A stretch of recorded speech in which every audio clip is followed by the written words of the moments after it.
بسم اللہ الرحمن الرحیم۔ السلام علیکم، میں ہوں جاوید اقبال اور آپ دیکھ رہے ہیں پروگرام سچ کے ساتھ۔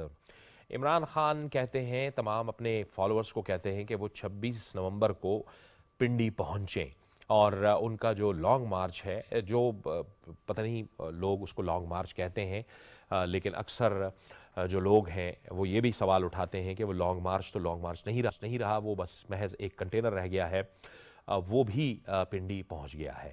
تو اب عمران خان کی جو سیاست ہے وہ ایسا لگتا ہے کہ وہ خود بھی کنفیوژن کا شکار ہے۔ جب حکومت کہتی ہے کہ انتخابات وقت پر ہوں گے، اور جب حکومت یہ کہتی ہے کہ اہم تعیناتی یعنی آرمی چیف کی تعیناتی اپنے وقت پر اور اپنے قانون اور آئین کے مطابق ہوگی، تو پھر عمران خان کے اس لانگ مارچ کے کیا مقاصد ہیں؟ یہ ایک اہم ترین سوال ہے۔ آج بھی عمران خان نے اپنے کارکنوں سے خطاب کیا، اور وہ بار بار کچھ ایسی جانب اشارے کرتے ہیں یا کچھ ایسی باتیں کرتے ہیں جن کے بارے میں نہ صرف وہ خود کنفیوژن کا شکار ہیں بلکہ ان کی اپنی قیادت بھی کنفیوژن کا شکار ہے۔ جہاں تک توشہ خانہ اسکینڈل کا معاملہ ہے، اس پہ ہم دیکھ رہے ہیں کہ اس سے بھی بڑی امبیرسمنٹ خود عمران خان کے لیے بھی ہے، ملک کے لیے بھی ہے، اور اس کے ساتھ ساتھ سرکاری خزانے کو بھی نقصان پہنچایا گیا ہے۔ لیکن اس توشہ خانے والے معاملے میں بھی مزید انکشافات بھی سامنے آتے جا رہے ہیں۔ اب مزید 2 گھڑیوں کا معاملہ بھی سامنے آ گیا ہے، اس کے بھی ثبوت سامنے آ چکے ہیں کہ وہ بھی انہوں نے بیچ ڈالی ہیں۔ دوسری طرف حکومت کے لیے معیشت ایک بڑا چیلنج ہے، اور عوام حکومت کو دیکھ رہی ہے، ظاہر ہے کہ عوام کی ان سے توقعات بھی ہیں، تو وہ جو اس کی ترجیحات ہیں وہ کیا ہیں، اور ملک کی جو سیاست ہے وہ کس جانب جا رہی ہے، انہی معاملات پر آج اپنے پروگرام میں ہم بات کریں۔ اور اس کے لیے ہمیں جوائن کر رہے ہیں مسلم لیگ نون سے سینیٹر رانا مقبول۔ رانا صاحب، آپ کو خوش آمدید کہتے ہیں۔ پاکستان پیپلز پارٹی سے ہمیں جوائن کر رہے ہیں نادر گبول۔ نادر گبول صاحب، آپ کو بھی بہت خوش آمدید کہتے ہیں۔ اور اسٹوڈیوز میں ہمیں جوائن کر رہے ہیں سینئر صحافی، نیشنل پریس کلب اسلام آباد کے صدر اور سینئر تجزیہ کار جناب انور رضا۔ انور بھائی، آپ کو بہت خوش آمدید کہتے ہیں اسٹوڈیوز میں۔ گفتگو کا آغاز کریں گے ہم رانا مقبول صاحب سے۔ رانا صاحب، آپ فرمائیے گا کہ جب سب کچھ اپنے وقت اور قانون اور آئین کے مطابق ہو رہا ہے، تو پھر عمران خان اپوزیشن اگر کر رہے ہیں یا پھر مختلف قسم کی جو افواہیں پھیلا رہے ہیں، اس کے کیا مقاصد ہو سکتے ہیں؟ جاوید صاحب، بدقسمتی سے عمران خان صاحب جو ہیں وہ سچائی، ٹروتھ کے اوپر یقین نہیں رکھتے، وہ گیمکس پہ یقین رکھتے ہیں۔ آپ ان کے کنڈکٹ کو دیکھ لیں، ان کی گفتگو کو دیکھ لیں، ان کے اعمال کو دیکھ لیں۔ اس لیے میں سمجھتا ہوں کہ یہ جو انہوں نے 26 تاریخ دی ہے، کیونکہ وہ اس وقت آگے پیچھے جو ہے اپوائنٹمنٹ کی نوٹیفکیشن ہوگی، اب وہ کر تو کچھ نہیں سکتے، ان کو بتا بھی دیا گیا ہے، اور یہ بھی کہہ دیا گیا ہے کہ آپ نے دوبارہ بات نہیں کرنی اس موضوع کے اوپر، کیونکہ دس از نان آف یور رول کہ جی آپ کہیں جی میرے سے مشورہ کریں۔ تو اب انہوں نے کہا جی میں تو اس کو وڈرا کر گیا ہوں۔ ہوگا یہ کہ جب اپوائنٹمنٹ ہو جائے گی تو یہ اس چیز کو ایکسپلائٹ کریں گے۔ میں نے وہاں جلسہ کیا تھا، میں جلوس لے کے گیا تھا، میرے پریشر کی وجہ سے یہ جو لگے ہیں چیف، یہ میرے پریشر کی وجہ سے لگے ہیں، اور وہ پھر ان کو مبارک بھی دیں گے اور سارا کچھ کریں گے۔ تو ہی از پلینگ آل ٹرکس، جس کا کوئی بہت زیادہ فائدہ نہیں، لوگوں کو پتہ چل چکا ہے، اب وہ ایکسپوز ہو چکے ہیں۔ الیکشن کی جو بات کرتے تھے وہ بھی آپ نے خود ہی کہا، کیٹیگوریکلی ان کو کہہ دیا گیا ہے کہ الیکشن جو ہے اپنے ٹائم پہ ہوں گے، الیکشن کے لیے یہ سوٹیبل کلائمیٹ نہیں ہے۔ 3 کروڑ 3.5 کروڑ جو ہیں آبادی ہماری ڈوبی ہوئی ہے، وہاں سٹارویشن ہے، میڈیسن کا ہے، مویشی سارے چلے گئے ہیں، اور گھر گر گئے ہیں، سارے فصلیں اجڑ گئی ہیں، تو یہ کون سا ماحول ہے جس میں الیکشن کیا جا سکتا ہے؟ سو دونوں ڈیمانڈ جو تھیں ان کا کوئی سکوپ نہیں ہے، دے اسٹینڈ ریجیکٹڈ۔ آپ نے ابھی بات کی جو گھڑیوں والے ایشو کی، وہ تو اتنا ہی افسوسناک ہے، بلکہ میرا تو یہ ویو ہے کہ ان کو اپنے کیسز پہ توجہ دینی چاہیے، کیونکہ اب کتنے کیسز بن چکے ہیں۔ فورن فنڈنگ کا کیس الگ ہے، یہ کیس الگ ہے، اور اکاؤنٹس کو چھپانے کا کیس الگ ہے، اور وہ جو القادر یونیورسٹی جو 458 کنال انہوں نے زمین لی ہے، ان کے نام پہ ہے، ان کی بیگم صاحبہ کے نام پہ ہے، اور اسی طرح 190 ملین پاؤنڈز کا جو سکینڈل ہے وہ سر پہ کھڑا ہے، اور اتنے زیادہ کیسز ہیں تو ان کو اگر یہ دیکھیں گے, he has to face the consequences for that. He should understand that ہر جگہ ہر ٹائم پہ بندہ بلیک میلنگ سے کام نہیں چلا سکتا. میں سمجھ اس رائٹنگ آن دا وال, ہی از ٹو بی ہیلڈ آنسریبل. اور ٹھیک ہے یہ کتنا افسوسناک ہے کہ ان ٹھیک کے اقدام کی وجہ سے ہمارا فورن امیج بھی بہت بری طرح متاثر ہوا ہے. ٹھیک ہے. رانا صاحب اور آپ کی خاص طرف طور میں سے آتا ہوں. رانا صاحب, نادر قبول صاحب کو بھی گفتگو میں شامل کرتے ہیں.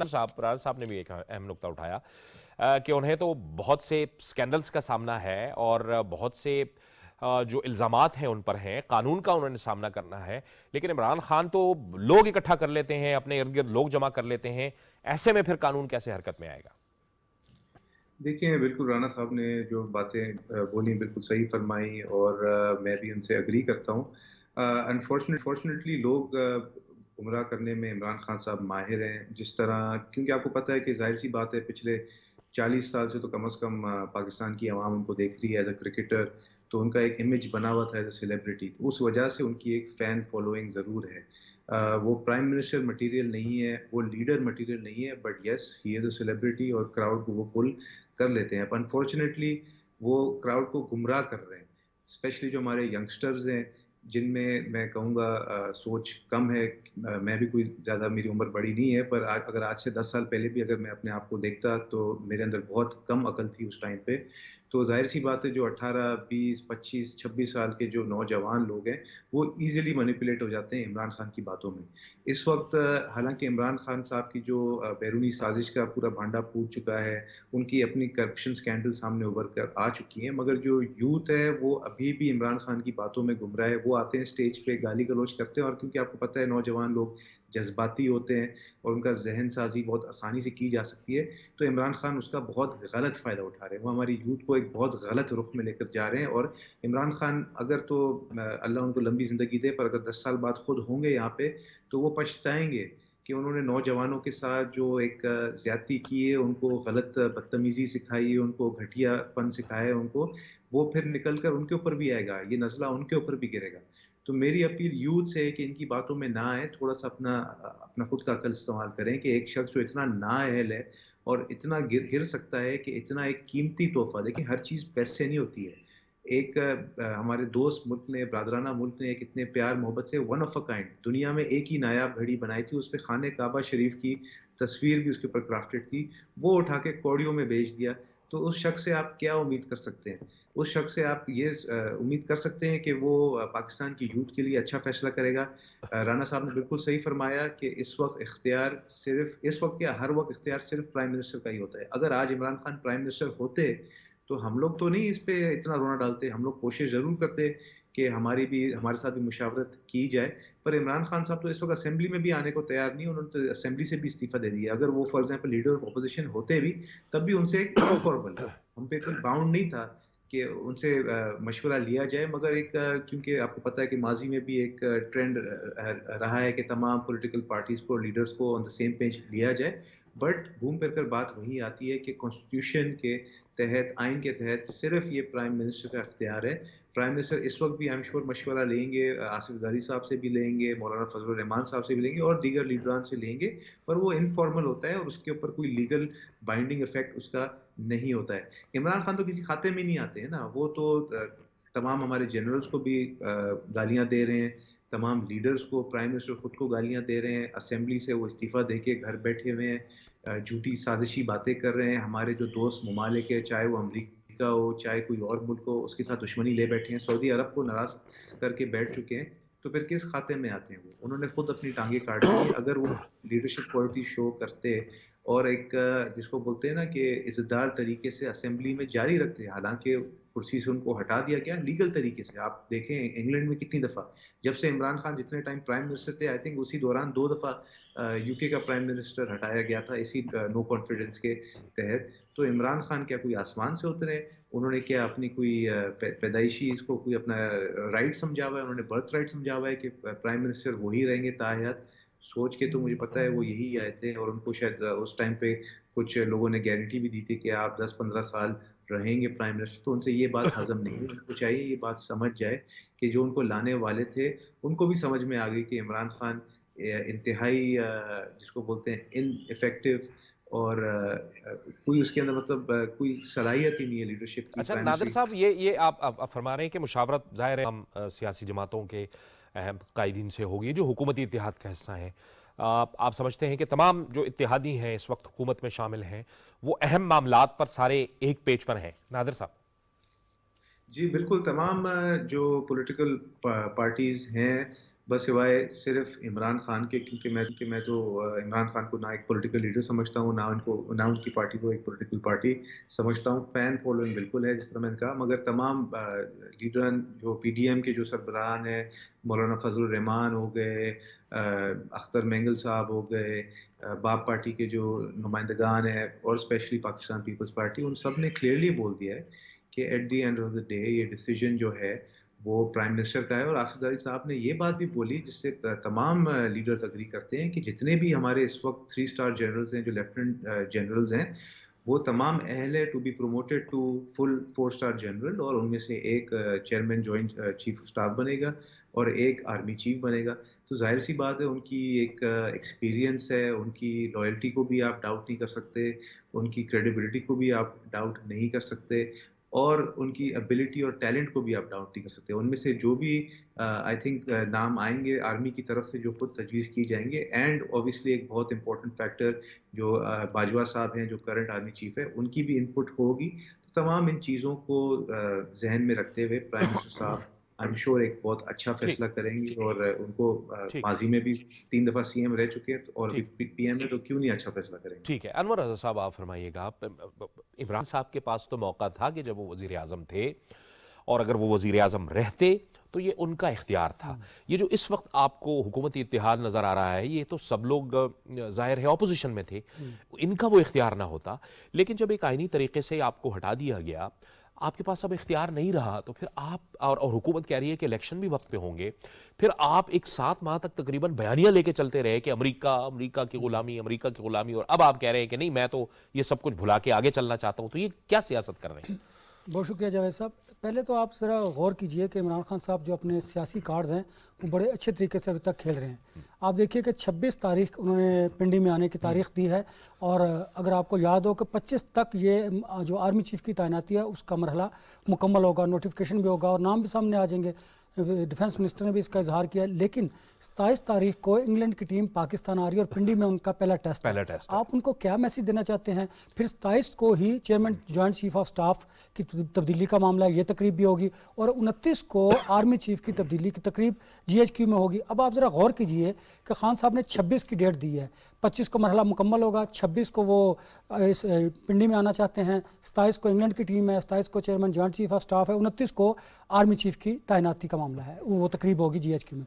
اب ذرا غور کیجئے خان صاحب چاہتے کیا ہیں؟ چونکہ جو جنرل باجوہ صاحب ہیں ان کے ساتھ ان کا ٹرسٹ ڈیفیسٹ ہے، وہ ان کے ساتھ تو نیگوسیشن کرنے کے ہے ہی نہیں، کیونکہ وہ آؤٹ آرمی چیف ہوں گے. اب وہ چاہتے یہ ہے کہ پنڈی میں جب آئیں گے تو جو نئے آرمی چیف ہوں گے وہ جو پولیٹیکل پریشر ہے اس کے ذریعے، وہ ان کی یہ خواہش ہے، وہ کوشش کر رہے ہیں جس کی وجہ سے یہ سارا انہوں نے پلان کیا ہے کہ وہ ان سے انتخابات کی تاریخ لینے کی کوشش کریں گے. کیونکہ وہ کہتے ہیں کہ وہ کسی بھی پولیٹیکل پارٹیز کے ساتھ بیٹھنے کو تیار نہیں، وہ ان کے ساتھ بیٹھیں گے جو ان کے ہینڈلرز ہیں. وہ اسٹیبلشمنٹ کی بات کرتے ہیں. تو غور کیجئے کہ خان صاحب نے یہ کیوں پلان کیا ہے. ایک بات تو یہ ہے، دوسری بات یہ ہے کہ اب جو خان صاحب کی جو فین فالوئنگ ہے ڈیفینیٹلی اپنی جگہ پر موجود ہے، لیکن کراؤڈ پلر تو ہیں وہ، لیکن اب ان کے ساتھ وہ تعداد موجود نہیں تھی، جس کی وجہ سے انہوں نے کہا کہ اب اس کو اینڈ کرتے ہیں یہاں پر لانگ مارچ کو، اور ہم 26 کو راول پنڈی میں آئیں گے. اب پنڈی میں آنے کی ان کی 2 وجوہات ہیں. ایک وجہ تو یہ ہے کہ وہاں پر ان کی اپنی گورنمنٹ ہے، وہ انہیں فیسیلیٹیٹ کرے گی. پھر کے پی کے سے، کشمیر سے، جی بی سے اور پنجاب سے اور باقی ملک کے دوسرے حصوں سے وہ اپنے پاکستان تحریک انصاف کے لوگوں کو انہوں نے ٹاسک دیا ہوا ہے زیادہ سے زیادہ لوگوں کو وہاں لے کر آئیں. اب یا تو نئے آرمی چیف کی تعیناتی کے بعد ان کے اس مطالبے کو جو قبل از وقت انتخابات کا ہے یا تو تسلیم کر لیا جائے گا، 2 سے 3 ماہ پہلے بھی انتخابات ہو سکتے ہیں. اور اگر آپ نوٹ کیجئے تو خان صاحب نے یہ بھی کہا کہ اگر معاشی صورتحال بہتر ہوتی ہے تو پھر وہ 1 سال کے لیے اس کا انتظار کر سکتے ہیں، یعنی کہ جو نگران سیٹ اپ ہوگا وہ بھی پرولونگ کر سکتا ہے. یہ تجویز بھی زیر غور ہے اور اس پر کام بھی ہو رہا ہے. اب خان صاحب چاہتے کیا ہیں کہ اگر تو نئے آرمی چیف اور نئے جو اسٹیبلشمنٹ ہے ان کے ساتھ ان کی عام انتخابات کی تاریخ کا معاملہ بہتر ہو جاتا ہے تو ٹھیک، ادروائز وہ پھر زیادہ سے زیادہ یہی کریں گے کہ نئے